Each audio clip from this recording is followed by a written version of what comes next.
Invitado nosotros al senador Óscar Ortiz, a quien agradecemos muchísimo por estar acá con nosotros en nuestro tercer programa. Senador, estamos a 1 metro de distancia, ¿está todo bien? Yo le regalo un poquito de alcohol para las manos. Estamos cumpliendo, por supuesto, con algunas de las medidas de bioseguridad que se tienen que tener.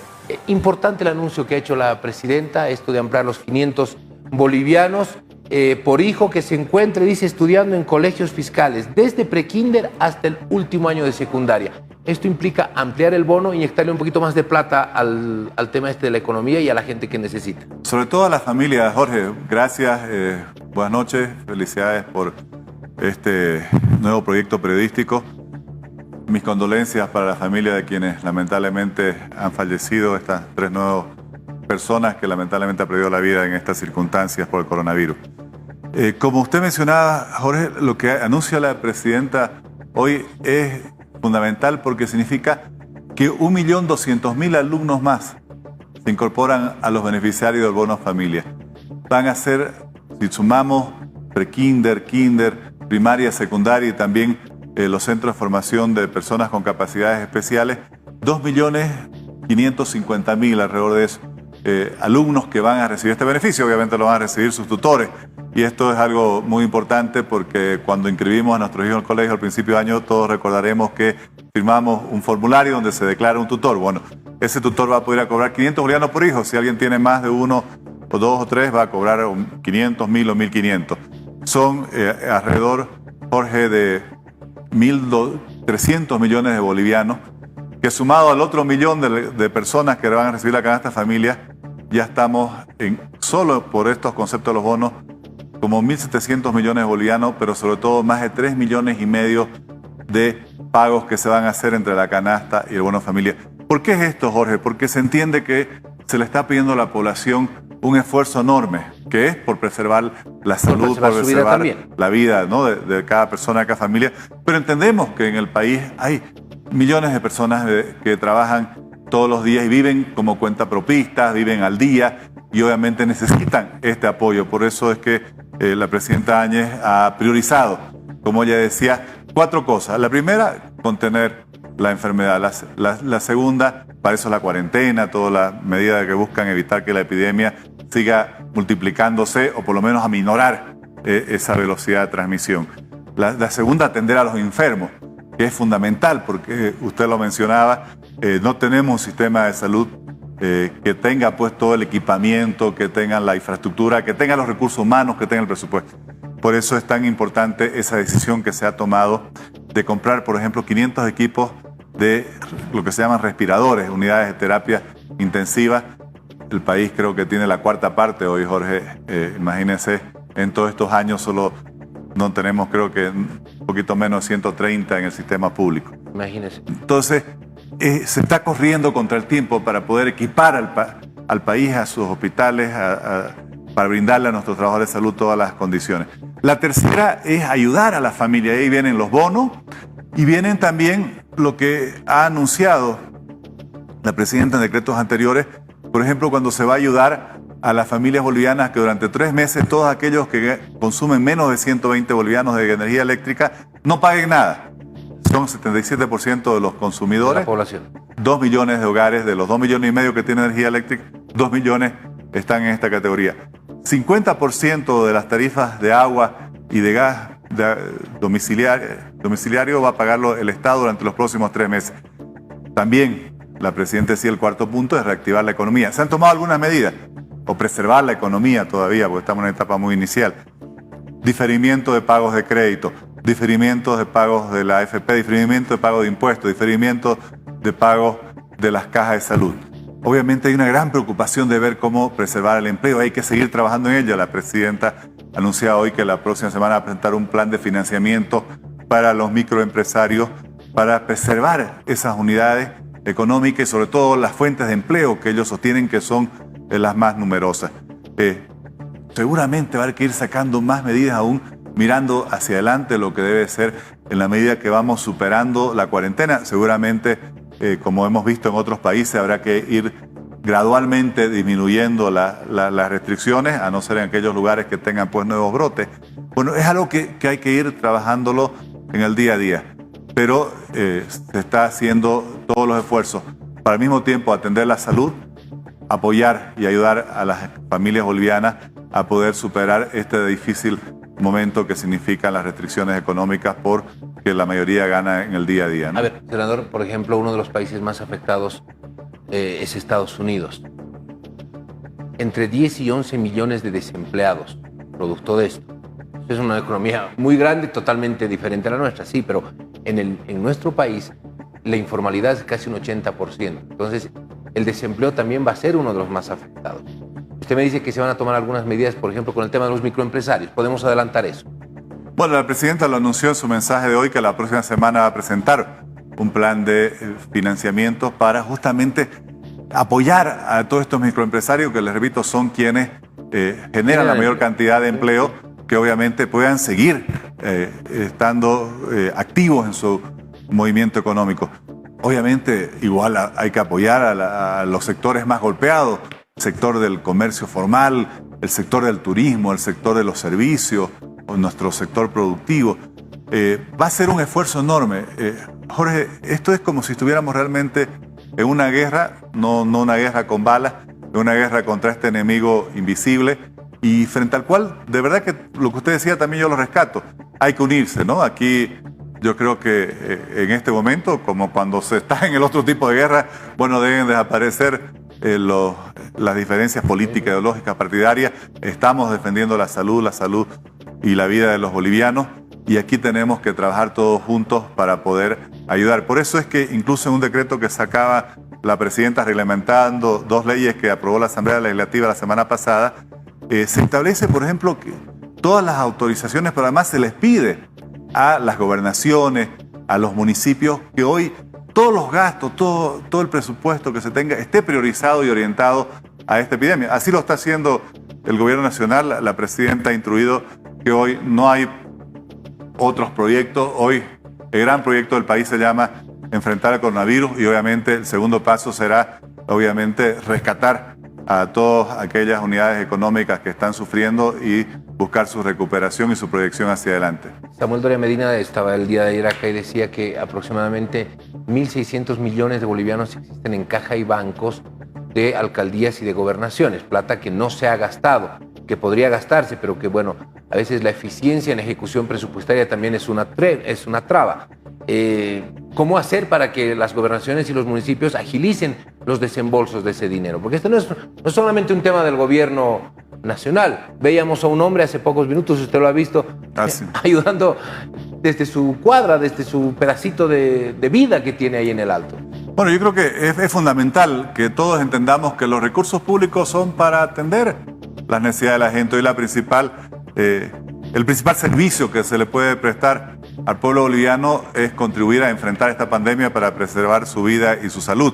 Y por lo tanto, todas esas autoridades en los 3 niveles de gobierno, municipal, departamental y nacional, que tienen bajo su responsabilidad administrar los recursos estatales, tienen que entender que su gran prioridad hoy es enfrentar esta pandemia y contribuir entre todos a que nuestro sistema de salud pueda, por un lado, como decíamos, contener la propagación de la pandemia, evitar la velocidad de su multiplicación, bajar lo más posible el ritmo de contagio, y por otro lado atender a los que se enfermen, ¿no? ¿Pero lo están entendiendo? Yo creo que la mayoría sí. Algunos sí, otros no, ¿no? Y yo creo ¿Qué hacemos en esos casos? Primero, desde parte de la Asamblea Legislativa, las leyes que se han aprobado, también los decretos que ha aprobado el Gobierno Nacional, están dando todas las facilidades a las autoridades para que puedan hacer las partidas presupuestarias. Incluso yo creo que hay muchos préstamos que la Asamblea va a tener que aprobar el cambio de objeto, préstamos que están quizás tramitados para otra obra. Bueno, después buscaremos financiamiento para esa obra. Hoy hay que destinarlo a equipar nuestros hospitales, a adquirir los insumos necesarios, a atender los enfermos, a brindar el apoyo a las familias, a conseguir el financiamiento para poder relanzar nuestro sector económico hacia adelante para poder preservar las fuentes de empleo. Lo que usted me está diciendo es que si alguna autoridad, del nivel que sea, no empieza a gastar la plata para contener la enfermedad, es porque no quiere. No porque no puede, no es porque tiene algún tema de traba económica o tiene las manos atadas económicas con las trabas como para no poder mover el presupuesto. Hoy, Jorge, todas las normas le permiten hacer los traspasos, las transferencias, priorizar de una forma distinta. Obviamente, cuando se hizo el presupuesto el año pasado, para acá en nivel del Estado no estaba esta Nadie pandemia. imaginaba esto. Entonces, hoy tienen todos los instrumentos. Y si falta algo, bueno, hay que plantearlo, porque tanto a nivel de leyes como decretos, estoy seguro que tanto la Asamblea como el Gobierno Nacional va a tener toda la disposición de efectuar las modificaciones necesarias. Otro tema que es muy importante en esto, Jorge, es la transparencia con la cual se está actuando. Por ejemplo, creo que el hecho de que se haya cambiado la idea inicial que había con muy buena intención, por ejemplo, ¿no?, de que la canasta familia repartir alimentos. No, la presidenta en cierto momento, cuando vio que comenzaban a haber algunas dificultades de logística, pero también alguna gente que comenzaba a hacer listas para ver quién se iba a beneficiar o no de una forma irregular, la presidenta dijo: no, le vamos a dar a cada persona estos recursos para que esa madre o ese padre de familia o ese adulto mayor tenga bajo su propia responsabilidad, obviamente, el administrar bien ese recurso. Y creo que también un llamado al ciudadano, que ese esfuerzo que se está haciendo desde el Estado, de darle este apoyo, darle esta ayuda, sea bien administrado. Ya será responsabilidad de cada uno administrarlo bien, y obviamente en una circunstancia tan difícil frente a un enemigo hasta hace poco desconocido y que al mundo entero le está costando enfrentarlo, entenderlo, ¿no? Y poder tener los instrumentos porque no tenemos todavía una vacuna, todavía no, si bien hay varias teorías de medicamentos, todavía no hay uno validado, en fin. Entonces creo que también todos tienen la responsabilidad, todos tenemos la responsabilidad, por un lado, de cumplir la cuarentena, de guardar la distancia social, porque no tenemos derecho a poner en riesgo la salud de los otros, pero al mismo tiempo de administrar bien estos recursos que van a recibir. En este caso, si sumamos la canasta familia más el bono familia, van a ser 3.600.000 personas que lo van a recibir. Quizás puede ser un poquito menos, porque puede ser que algunas personas tengan más de un hijo en el sistema fiscal. Pero van a ser más de 3 millones de personas que son familias. Que son familias. ¿No? Senador, en ese punto, muchos padres se plantean, está bien que se ayude a los colegios fiscales. ¿Qué pasa con los colegios privados? ¿Hay algo en mente? Bueno, aquí en realidad lo que se está tomando, Jorge, es un concepto, es cómo llegar, ¿no? Y por ello había la facilidad de que estaban los registros, y obviamente se entiende que las familias, los sectores más débiles, más vulnerables, son los que primero se han atendido. Por eso se pensó en los adultos mayores, en las madres que reciben el bono Juana Zuduy, que son las que no tienen un seguro social, en los discapacitados, y después se ha logrado el financiamiento para poder realizar estos más de 2,5 millones de pagos a quienes tienen sus hijos en escuelas fiscales, que se entiende que son los de menores ingresos, ¿no? Muy bien. A ver, hablábamos del tema de la transparencia, y creo que la gente tiene que entender que lo de Patacamaya no solamente es un ejemplo de que no se pueden vulnerar las normas, sino también es un ejemplo de que los ciudadanos tenemos que ser de alguna forma en este momento fiscalizadores, pero estrictos. El viceministro de Transparencia ayer nos decía: llegamos, le dijimos al alcalde, invierta. No invirtió. A los 4 días el centro de salud seguía igual, y a los 10 días el centro de salud no había recibido ni un barbijo. Bueno, ahí también está la responsabilidad de la gente, de exigir. Yo creo que aquí viene lo que se llama la ciudadanía. O sea, la ciudadanía significa tener el derecho de exigirle a nuestras autoridades que administren bien los recursos que no son de las autoridades, ¿no? Los recursos públicos, por eso se llaman públicos, vienen de los impuestos, y todos los ciudadanos tenemos derecho de que se rinda cuentas, de que se lo administre bien y que se los priorice adecuadamente.